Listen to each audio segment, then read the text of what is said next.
বৌমা, আমি কাজে গেলাম। কাজে যাবার আগে আপনার নবাব পুত্রকে ডেকে বলুন কাজের খোঁজে বেরোইতে। হৃদয়, বাবা হৃদয়, নাস্তা পানি খায়া একটা কাজ কাম খুঁজতে যা। বৌমা, আমার আবার দেরি হয়ে যেতেছে, আমি যাই। তোমারটাকে আমি ঘুম থেকে উঠছি না দেখে তুমি আমার দিয়ে ডাকাইছো।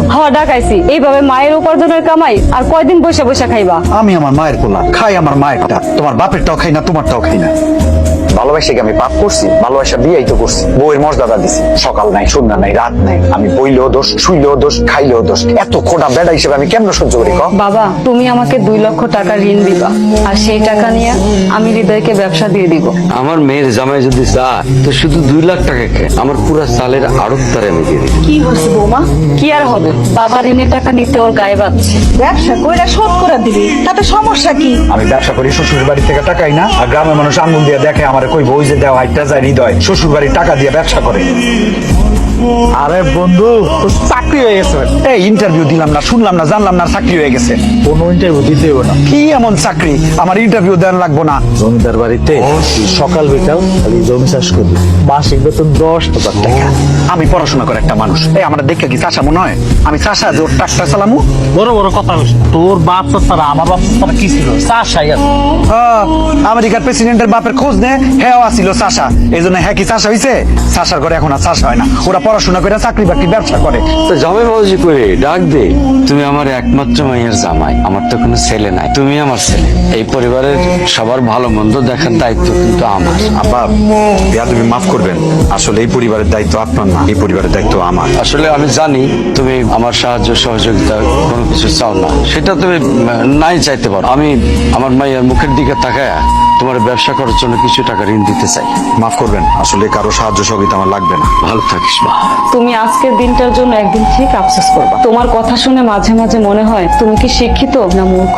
বিয়ার আগে আমি ছিলাম খুব শিক্ষিত মানুষ, তখন আমার মতো ভালো মানুষ আর দুনিয়াতে নাই। আর এখন তোমার মনে হইতেছে আমি অশিক্ষিত, আমি মূর্খ। বিয়ার আগে মনে হয় নাই? আমার একটা কাজ করে দিতে হইব, কথাটা কিন্তু কাউরে বলা যাইব না। কারো কম না, আপনি নিশ্চিন্ত থাকেন। আমার এই আংটিটা বানিয়া চাচার কাছে রাইখা কিছু টাকা নেবেন, আর তারপর আমাদের বাড়ির জন্য বাজার নিয়ে আসবেন। আরেকটা কথা, আমার শাশুড়ি পাঙ্কাশ মাছ, ছোট মাছ খুব পছন্দ করে, একটু মনে করে আনবেন ভাই। বাজারটা নিয়ে আপনি রান্নাঘরে যান, আমি আসতেছি। খারাপ কি? তুই আগে আমার কথা জবাব দিবি, তারপর এখান থেকে যাবি। তুই বল, এই টাকা তুই কই পাইছস? কই পাইছস বল। ফরিদ ভাই কিছু বলবে না, আমি বলছি তাকে যেতে দাও। ও অবশ্যই বলবে, আমার প্রশ্নের জবাব না দিয়া ওইখান থেকে এক কদমও যাবে না। বল। আমি তো বললাম তাকে যেতে দাও। ভাইয়া আপনি যান। আমি আমার হাতের আংটি বিক্রি করে বাজার করাইছি। তুমি নিশ্চয়ই ভাবছো আমি আমার বাবার কাছে আমার ঘরের বাজারের জন্য সাহায্য চাইতে গেছি। না, আমি আমার ঘরের খাবারের জন্য আমার বাবার কাছে কখনোই সাহায্য আনতে যাইব না। আর আমার শ্বশুর বাড়ির লোকজনকে কখনোই আমার বাবার কাছে ছোট করব না, কারো কাছেই না। আমি মনে হয় আর বাঁচুম না। এমন অলক্ষণী কথা বললেন না তো। কি আর করবেন, গরিবের জীবন এমনই কষ্টের।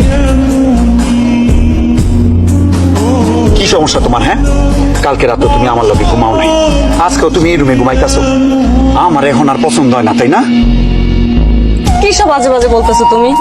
মায়ের শরীর খারাপ, আর মায়ের হাতটা টিপতে টিপতে কখন যে ঘুমাই গেছিলাম আমি জানি না। মিশা কথা কইতেছো কেন? বাহানা বানাইতেছো। আমার অসুখ আর আমি জানি না? আমার অসুখ হলে তো আম্মা আমারে জানাইবো সবার আগে। তুমি হয়তো টেনশন করবা, এর জন্য তোমার জানায় নাই। বাহানা বানাইতেছো, আমি বিশ্বাস করি না তোমার কথা, আমি বিশ্বাস করি না, তুমি নাটক করতেছো। এখন বউর কথা বিশ্বাস হয় না।